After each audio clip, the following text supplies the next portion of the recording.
And Ryan Blaney is the defending winner of this race, but it's a repave, a different car. Do you throw everything out, or does anything translate to what you're up against today? Yeah, I don't really think you can take anything away from the old Atlanta that you can use here today. You know, it's just so different. Cars different, tracks different. So it's honestly kind of like a mile-and-a-half Daytona. I mean, you saw that in practice yesterday. A lot of us were drafting in big packs, but there's not as much room. So there's sometimes you just can't go anywhere, you know. So it'll be a different race. I think a lot of us will be learning throughout the race. We learned a lot in practice, but you're going to be learning a lot throughout the day of how your car handles. What are you going to prioritize over speed to handling? I think you're going to have to handle pretty good. The wind's whipping around. It's not too hot, but I think you're going to want your car to drive good. So a lot of it we'll find out there racing, but it's nice to be back. It's awesome to have good weather, and I think the stands will be pretty full too, so that's always nice. All right, we've been hearing a lot of comparisons to Daytona. What are some of the concerns you may have doing that style of racing, pack racing, on a mile and a half?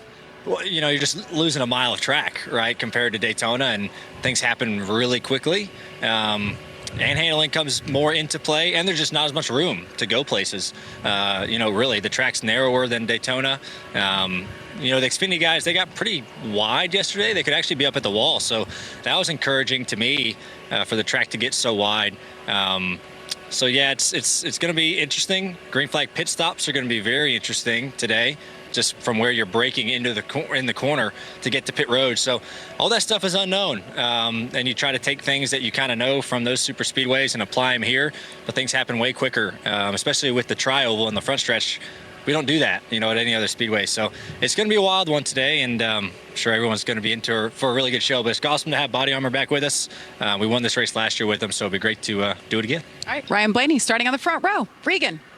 Well, Jamie, certainly one of the drivers that we think of when we go to new racetracks, different racetracks, unique racetracks, is Joey Logano, a winner at the Coliseum earlier this year, dirt race a year ago. You are so good at these unique challenges that we present the drivers. What is it about that fits your style? I'm good at weird stuff. I don't know what it is, but I guess the ability to adapt and do things quickly. It seems like a strength of mine in the past, and hopefully it is today again. You know, this track. You know, I said yesterday, it's like a bull ring of super speedways. You know, you're wide open around, but you're on the edge, kind of like Daytona used to be a long time ago before they repaved it, where the cars are moving around a lot, but you're still almost wide open around it. We got our hands full. For 500 miles, we got our hands full today. In the booth last night for the Xfinity race, got to watch and see what those guys were doing. Any takeaways that you can take from that experience last night that'll help you today? I think some, but the cars are more different now than they've ever been, you know, from Xfinity to Cup. The way the bodies are on our cars, the suspension, the tires, everything is just very different from what it used to be. So, yes, I learned some things, but I also got to kind of take it with a grain of salt because it's very different.